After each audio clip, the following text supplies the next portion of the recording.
In this video, I'm going to explain you the best strategy to get back with your ex. Things that I'm pretty sure you've never heard online before. Bear with me till the end, you'll understand why it works, how to apply it, and how it could change your life, literally. IGetMyExBack.com. Everyone deserves a second chance. Before I start, I just want to share a few things. How I can help you. You might be in a really difficult situation now that your ex and you are not together anymore. You can do one thing, for example, take the quiz to know if you have any chance to get back with your ex. It's totally free. I put the link in the description.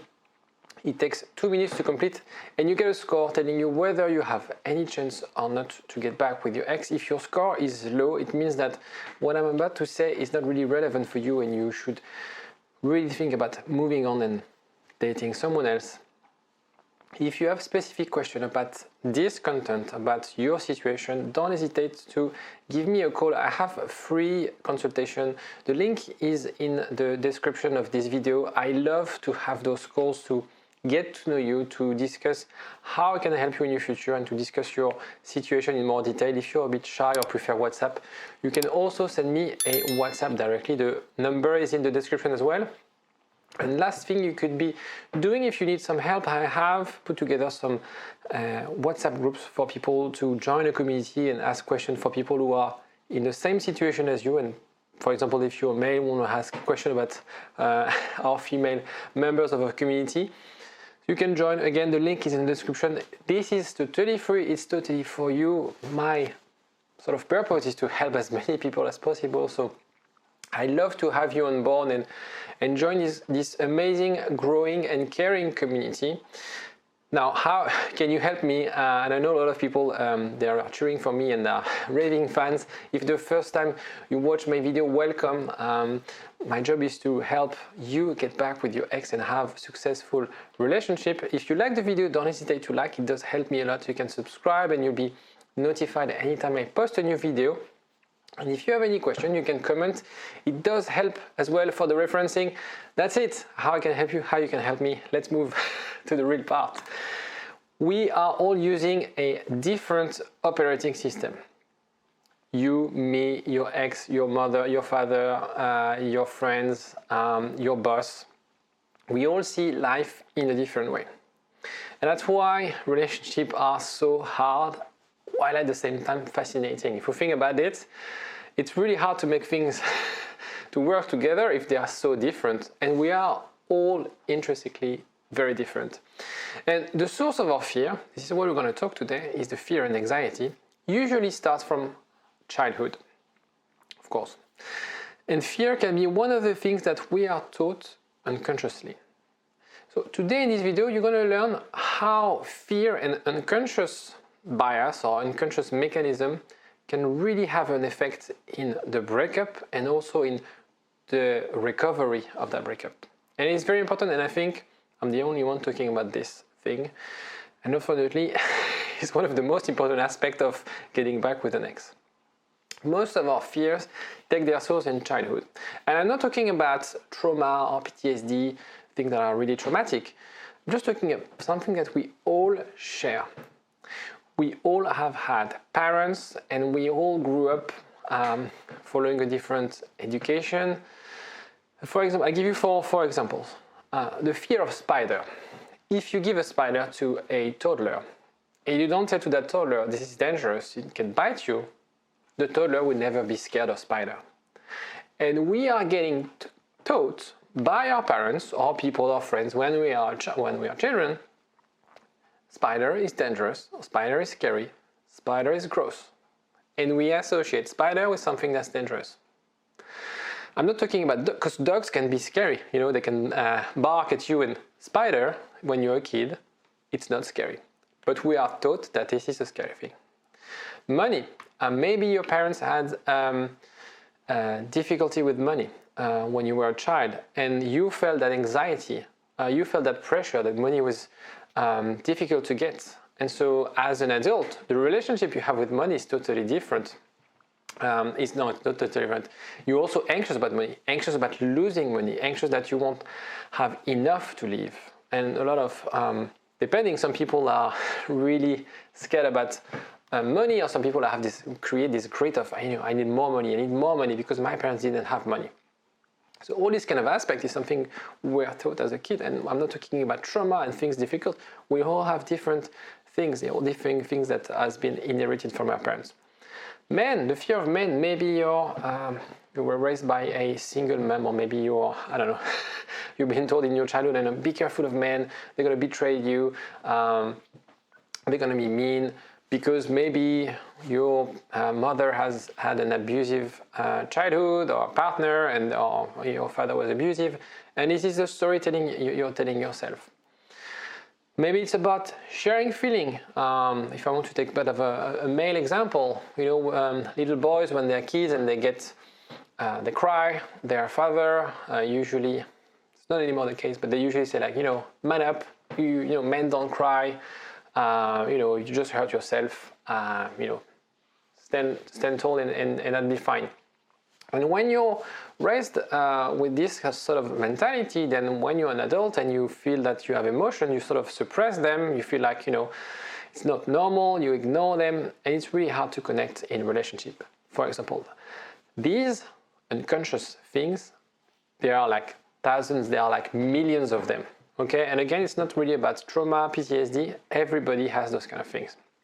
The problem with these psychological or these unconscious things is that we are not aware of that.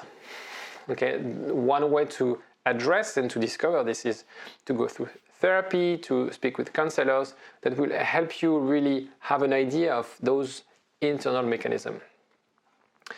Now, the fear in relationship, because we're going to talk about relationship, of course.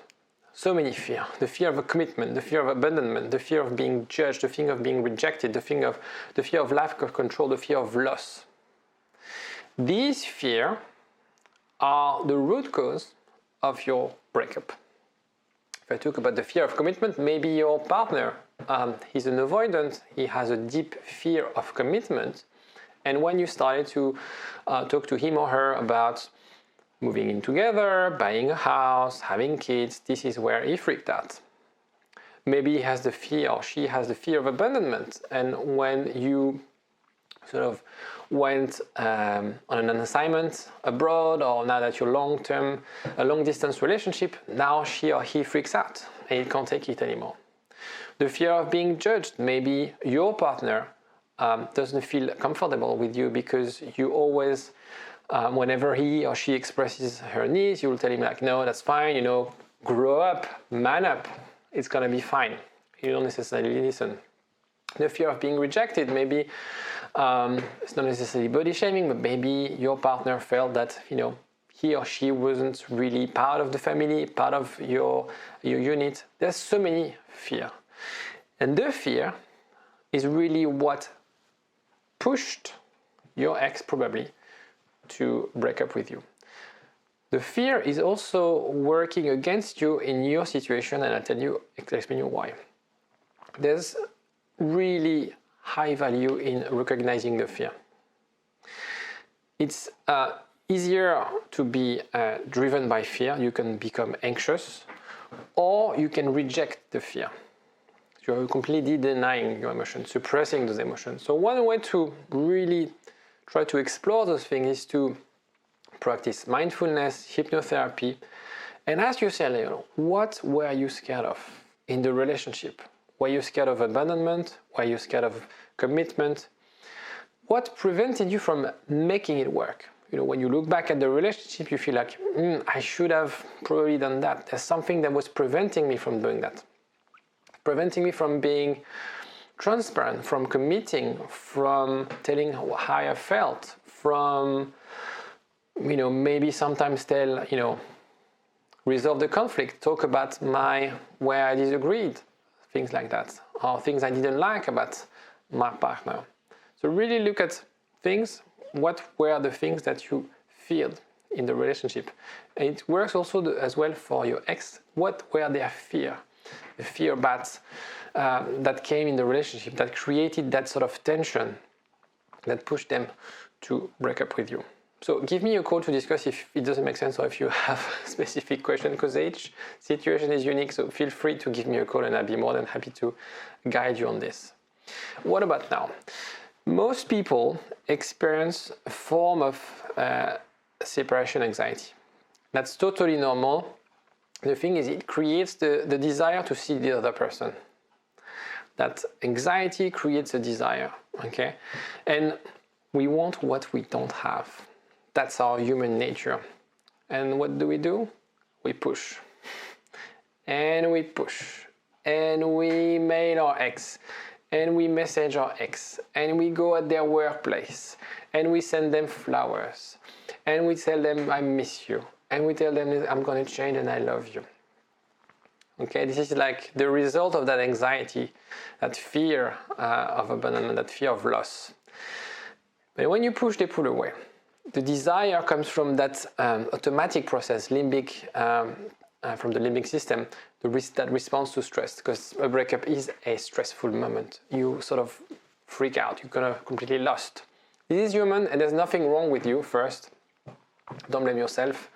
And you would see the clients I have male, female, 20, 60 years old, 50 years old, married, divorced, with kids, with no kids. It can happen to anyone. So the problem you have is that your primitive brain sucks at relationship skills.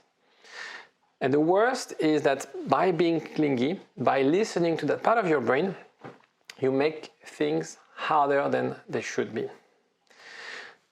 The thing is, you might think, yeah, but I've made so many mistakes so far. So probably it's one of the common things I hear on my calls. Hopefully you're watching this video at the right time.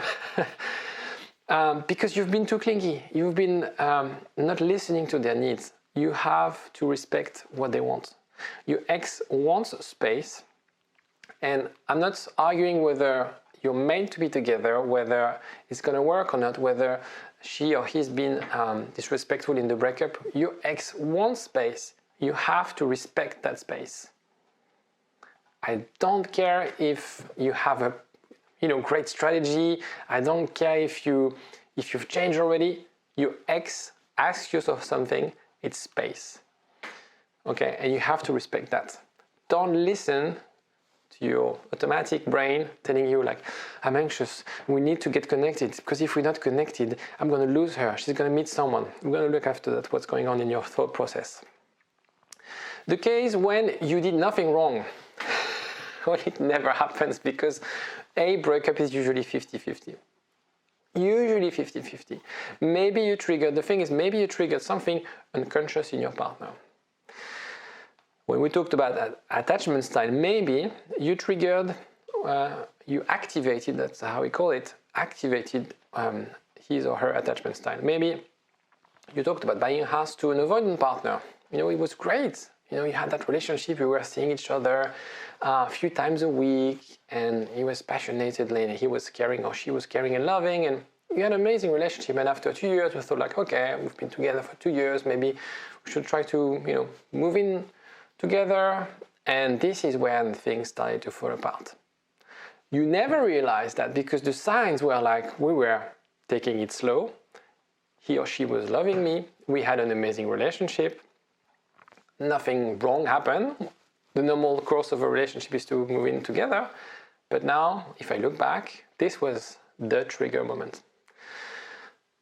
The other example is the anxious attachment style, asking for space, maybe moving abroad to and start a long-distance relationship.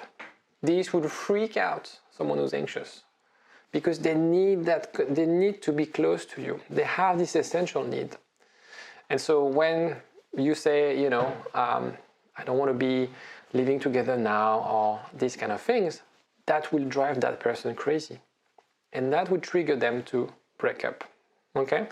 Other unknown psychological triggers, they are like, again, millions.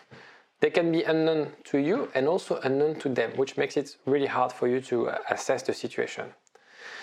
So this is time for you to reflect. What I discussed is like, of course, they want that space. You go into no contact, obviously, for a couple of weeks. You wait, you assess, you see how they respond. But now it's time for you to reflect with either a counselor treating your anxiety, because you feel anxious right now, and as we discussed, that's normal, that's a normal reaction. You can live with that, being anxious every day, waking up every day, thinking about your ex, going to bed every night, thinking about your ex and not doing anything in between because you're always stuck on this. So I guess there's benefit in treating that anxiety. You can also work at a plan to get them back. And again, it's really about how you go from one situation to another situation, how you can grow from that. And some salesy coach will be like, be the best version of yourself, work out. So it's more complex than that because it's a bit of psychology, of course. And also speaking with someone who has experience in a relationship and who can help you understand what are they after? What was the message behind the breakup? Is there actually any chance for you to get back with your ex? So really, there's a lot of benefits understanding your psychology and their psychology and assessing whether actually there's any chance for you to get back together. And another aspect of how you can get some help is with the community, seeking help from people to feel less confused. A lot of the time we have signs, we see mixed signals from our ex, and we feel like, is that normal? Am I doing something wrong? So sometimes it's sort of very reassuring to share to people who are in the same situation, either what our ex is telling us, or either the situation or how the dynamic sort of unfolds for you. And you can join one of our groups to discuss with people who are like-minded and who are facing same challenges. And as always, if you like the video, don't forget to press like, as I mentioned, that helps me a lot, and I'll see you tomorrow. Bye-bye. IGetMyExBack.com. Everyone deserves a second chance.